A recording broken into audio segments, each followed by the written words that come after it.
नमस्कार, आप देख रहे हैं न्यूज़ फॉर नेशन और मैं हूं शुभी आपके साथ। इस वक्त की बड़ी खबर आ रही है मुंबई से। रिया चक्रवर्ती को एनसीबी ने गिरफ्तार कर लिया है। बता दें कि पिछले कई घंटों से उनसे बातचीत की जा रही थी।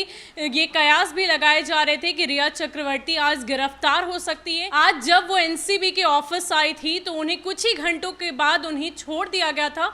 अपनी प्राइवेट गाड़ी से वो दोबारा अपने घर की ओर चली गई थी और उस वक्त से ही इस बात की कयास लगातार लगाए जा रहे थे कि आज जरूर ही रिया चक्रवर्ती गिरफ्तार हो सकती है और एनसीबी ने आज उनको गिरफ्तार कर लिया है। हालांकि आपको बता दें कि सभी लोगों को इस बात की आशंका थी कि सीबीआई रिया चक्रवर्ती को गिरफ्तार कर सकती है, लेकिन एनसीबी ने ड्रग्स के एंगल में उनको अक्यूज मानकर उस मामले में कई सारे ऐसे एंगल दिखे जिसको लेकर रिया चक्रवर्ती को आज गिरफ्तार कर लिया गया है।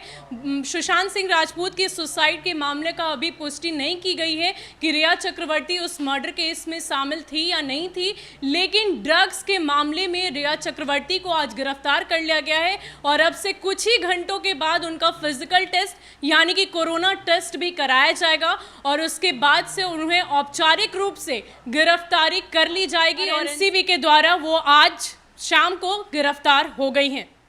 बता दें कि रिया चक्रवर्ती पर ड्रग्स लेने समेत तमाम गंभीर आरोप थे, जिस मामले में नारकोटिक्स कंट्रोल ब्यूरो उनसे लगातार पूछताछ कर रहा था। रिया को गिरफ्तार करने के बाद अब उनका मेडिकल टेस्ट और कोरोना टेस्ट कराया जा रहा है। रिया आज जब पूछताछ के लिए आई थी तो उससे कुछ ही घंटे के बाद उनकी पर्सनल गाड़ी को वापस भेज दिया गया था, जिसके बाद से इस बात का लगातार कयास लगाए जा रहे थे कि आज रिया की गिरफ्तारी हो सकती है। सुशांत सिंह राजपूत सुसाइड मामले में रिया चक्रवर्ती की गिरफ्तारी का इंतजार फैंस पिछले काफी वक्त से कर रहे थे। माना जा रहा है कि रिया की गिरफ्तारी पहले सीबीआई द्वारा की जाएगी, लेकिन इस केस में ड्रग एंगल आने के बाद इस केस में एनसीबी की एंट्री हुई, जिसमें पहले ड्रग खरीदने के मामले में रिया के भाई शोविक चक्रवर्ती की गिरफ्तारी हुई और अब ड्रग मामले में ही रिया चक्रवर्ती की भी गिरफ्तारी हुई है।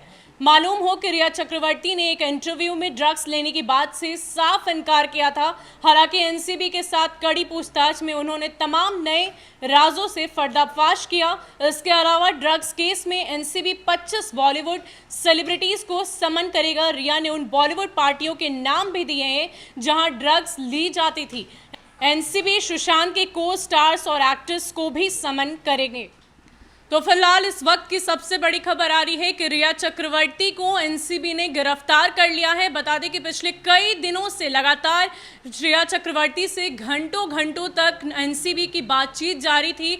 बताया ये जा रहा था कि रिया चक्रवर्ती ड्रग्स के मामले में भी गिरफ्त हो सकती हैं और ऐसे में आज उन्हें गिरफ्तार कर लिया गया है। साथ ही साथ हम आपको ये बताते चले कि सभी लोगों को इस बात का अंदाजा था कि सीबीआई रिया चक्रवर्ती को गिरफ्तार कर सकती है, लेकिन सीबीआई के मामले से पहले ही इस मामले में ड्रग्स का एंगल सामने आ गया, जिसके बाद एनसीबी की इस केस में एंट्री हुई और उसके बाद से ही एनसीबी इस केस में लगातार छानबीन कर रही थी और आज ये मामला सामने आया है। रिया चक्रवर्ती पहले इन तमाम मामलों को खारिज कर रही थी और तमाम जो उनसे सवाल किए जा रहे थे उन सभी सवालों को वो खारिज करते हुए ये कह रही थी कि उनका ड्रग्स से कोई भी लेना देना नहीं है। लेकिन जब एनसीबी ने उनसे कड़ी पूछताछ की तो आज उन्होंने सारे सवालों के जवाब दिए, जिसके बाद उन्हें गिरफ्तार कर लिया गया है और इस वक्त की ये सबसे बड़ी खबर है कि रिया चक्रवर्ती को गिरफ्तार कर लिया गया है और अब उनका कोरोना टेस्ट भी कराया जाएगा। फिलहाल के लिए इतना ही। ऐसे ही अपडेट्स के लिए आप हमारे साथ बने रहिए और देखते रहिए न्यूज़ फॉर नेशन। नमस्कार।